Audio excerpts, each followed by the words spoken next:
What's up, y'all? We're back. Love and Marriage Huntsville with the second half of this season, season 6, episode 16. Let's get into it. Before we do that, like the video and subscribe to my channel because it's the thing to do. Anyway, this episode was decent. For us getting right back in. I'm kind of glad we're getting right back in. Just because we wait too long, honey. We don't forgot what we was talking about before. So the show starts with a little report from Crime Stoppers. Apparently, Kiki was down at the Home Depot. Let me start here. Kiki has not been convicted of anything or arrested for anything. There was a video put out of her from at Home Depot. Allegedly, she had some things in her purse that she took out, and whatever child was with her, she told that child to keep a lock. And then they show footage of her speeding off in the car. It was weird. Like I said, she hasn't been convicted of anything, so we don't know what happened. But Crime Stoppers is out here doing a story on Kiki. Fast forward to Mel going over to Tiffany's house. Tiffany is no longer pregnant. We get to meet baby Ace. Baby Ace looked just like his daddy. Mel and Tiffany sit down and, have a little chit chat, catch up, and Tiffany gets straight into the mess because that's what Tiffany does. Tiffany goes into Mel like, so what's up with Kiki? Because I was watching Crime Stoppers and the people said she was down there stealing things and had her child involved. And Mel is kind of like giving her this stunned look. Mel just doesn't want to get in the mess. She's like, this girl here, Tiffany is like, so what are we doing with our brands? Well, let me say this, Tiffany. We don't know what your brand is. I realize you're affiliated with this show, but even the people on the show don't know what you do. We know you used to work down to the Chamber of Commerce, and now you do other things that has to do with finance. Girl, we don't know what you do. So first, have a brand. Then worry about besmirching your brand. The thing is, Tiffany, you and Kiki don't even like each other. There's not really anything Kiki can do that you would be associated with. When we think of Love and Marriage Huntsville, we don't think of Kiki. We know this is Mel's show. When we think of you as it relates to Love and Marriage Huntsville, I mean, not many people like you, Tiffany, except for the part where you get shit popping off. We do appreciate that because most of the time there's not a whole lot going on. So we do appreciate you getting straight to the mess. But you can't be affected by Kiki and her mess. And she darn sure can't affect your brand because we don't think you have one. So there's that. She talks about having a little sip and see. She didn't call it a little sip and see. That's some new Southern thing where you get to meet the baby. But she does want to have a little get together where she introduces baby Ace to her close friends before she, introduces Ace to the world. Girl, if you got Tisha on your list, you and Tisha just had a fallout. I think for you though, it ain't that serious. And it's not that serious. So I'll be wanting like people that I don't really mess with around my baby. But girl, it's a TV show and we gotta have a get together. We have to have all the girls there. And why not celebrate Ace? Because, he's new to the family and that's what you're supposed to do. Celebrate your lovely little sweet pea. Ciao. Courtney pulled up at Black to talk to Marcel. So we left off with Marceau and Tisha trying to scam the people down at the Black Expo. Now, we knew that's what it was from the get because they were having meetings talking about, how they wanted all these people to participate. And the people meaning Mel said she wasn't doing nothing with y'all because first of all, the bad blood is still kind of bad. It's still a little bit murky. And so she's being cordial for the sake of this show, but she really don't mess with y'all like that. And so y'all be shiesty anyway. Now, if there's anything, Mel said, if there's anything I can help you with, I'll be glad to do that. She did say that, she would have considered it had they wanted to pay, but they wasn't paying anybody. And she said, what she don't do is work for free, especially for people that she really don't get involved with too much, not these days. Anyway, there was a little tension there because Marcel decided at the last minute that he was going to ask Stormy for $100. Now, the fact that the monetary value is $100 makes this whole conversation so very ridiculous because Marcel was such a bullshitter and a scammer. He went up to this girl. Let me back it up a little bit. Mel said she wouldn't do it, and y'all needed to get somebody else out there that had a brand at least as big as, hers, that people would want to come out to this expo to see in the first place. Okay. Without Stormy, like there wouldn't have been no stars there because I know all the people that love Canvas Beauty was trying to get over and get to that. Now, Stormy came and made your shit better. Let's be clear about that. If y'all had told her how big the booth was going to be, then maybe she would have done things differently, but she didn't. She had it in her mind and she was going to show up, show out, and give the people products for free because that's what she did. She gave things away. So already, Stormy is far more valuable to you than the stupid ass $100 that you're trying to shake her down. But what had happened was people started showing up. And then Marcel got it in his head like, hey, I might as well make a little bit of money off of this. So then at the last minute, he decided that he was going to charge people $100. So he has some people in there that got in before that, $100 situation came up, and some people didn't. And he confronted Stormy about it, and she said, kiss my ass. And not only kiss my ass, talk to my husband. And so that's where we at. Courtney to come in there to, see what's tea, because Courtney was there on that walkthrough. They were discussing everything under the sun except for how much it was going to be costing people to participate. Had they said that, had they asked them for $100, they probably would have still talked shit about your cheap punk ass, but for not doing things the right way. But I think they would have just gave you the $100 because for Stormy, it was way more about, putting her name out there in the community and giving back to the community. That's how this works. Anyway, Marcel right away in his confessional talking shit like, oh, Stormy must have went back and, reversed the story about how she attacked me and, put it on me and make it seem as though I tried to check her. This is what you're assuming had happened. Well, what had happened was Stormy told her husband how you was a whole bitch over there asking for $100 while she was trying to make your shit, pop off. Not pop off in a bad way, but, popping. Make it popping. Yeah. Not pop off, popping. Anyway,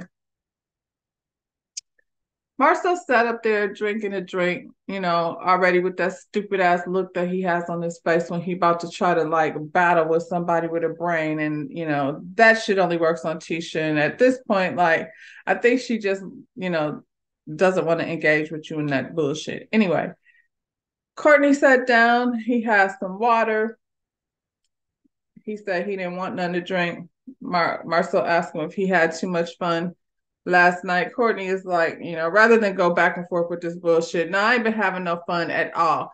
I heard you like came up and checked my wife over at the Black Expo. I heard some people didn't pay their $100. And I'm here to tell you, you didn't tell me about no $100. So let's not make it seem like that. Marcel's all, oh, everybody with a business paid their $100. It was on the World Wide Web. Everybody knew all about it. Courtney was like, don't play with me. That's not how business is handled. There was no paperwork saying that we, wanted to, that we were required to pay $100. It ain't even about the $100. It's how you trying to handle me. What you're doing is you're being up in women's business. That's what you're doing. Because you could have had your wife go over there and ask, what's the girl? Stormy. You could have had your wife go ask Stormy, like, for $100. She definitely probably would have presented better than you. That's another thing. The way you talk to her, like, try to play her. She's like, what are you talking about? Like, you're just such a dick. And please be clear, Stormy has no problem taking up for herself. But what you're not going to do is play with Courtney and his family on some bullshit. Get your bitch ass up out of women's business. And then Marcel says something stupid like, oh, like I find it so funny that somebody who owns products that's for women's hair care is telling me not to be in women's business. Like it sounds stupid, just like Marcel. Courtney tells him what should have happened was you should have apologized. Like when you found out that Stormy didn't, receive that nonsense. Well, you should have said you were sorry. And Marcel's like, oh, there's an apology that needs to be coming, and it needs to be coming one way. And when she's ready to apologize, I'll be very happy to accept. And I feel like Courtney in that moment was like, okay, he thinks he's funny, and I don't think he's funny. So rather than knock this nigga the out, I'm just gonna get up and go. Before I leave, young lady behind the bar, here's $100 tip. Here's your $100, Marcel. Let's say thank you, fuck you very much, and we probably won't be doing no more business together. If I was Courtney, I would definitely not fool with Marcel and that foolishness. Golly, they think somebody funny. That's so shady that you would like look at a situation. First of all, had you know how many vendors that you were gonna have prior to the day of, you probably could have financed the shit out ahead of time. Y'all be trying to figure out the money on the backside don't make sense. That's dumb. But hey, we're talking about somebody who's renting an apartment to go live in a house that they're renting while they're building, I don't know, some stack of rocks. And I feel like the project, like, maybe could have happened if they had the right people working together. Marcel clearly isn't good with money based on what we see. They riding around in luxury cars and doing stuff that don't make sense, and over there knocking down rocks like on that land that they're not prepared to prepare. Like it was this vision that I don't know. He's not good with money. Nobody gonna be playing with him. So yeah, Courtney bounced. Nobody gonna be bothered with Marcel and his dumb ass. Oh yeah, Chris went to go visit Martell because there's some things I guess that they need to deal with immediately. Chris gets over there. Martell tries to play him about some damn booties. He played too much. He knows why that man is there. Do you want to put some booties on your feet, please, man? Get out the way. Because what we're going to talk about is two things. Two things that we're going to discuss today, Martell. We're going to discuss how me and my wife are very much pissed that you have us in the middle of your shit with your divorce and all that nonsense you got going on over there. We already told you we're not taking sides. So you about to make us pick a side and it ain't going to be yours because you play too damn much.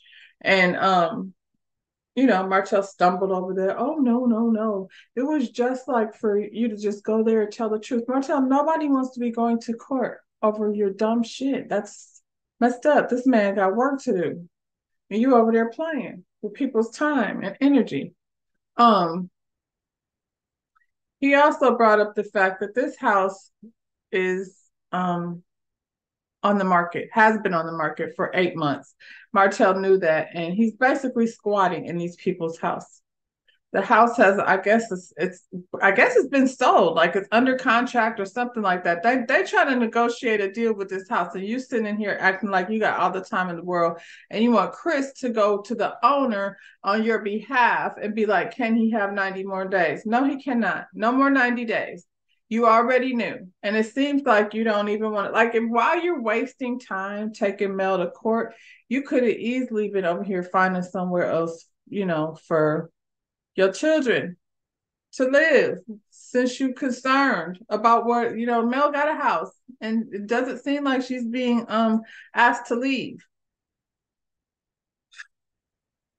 Wasn't you just in Atlanta at the chateau? Like it seemed like you got a lot going on for you to be worried about babysitters and things and chateaus and things and how you can't pay for the birthday dinner and things. Y'all over here scamming everybody. I mean, scamming your own damn self. Because none of us are trying to hear that shit. Anyway, Martell's squatting in the house and he needs to get out. And Chris told him that, like, not 90 days, 2 weeks. 2 weeks is it.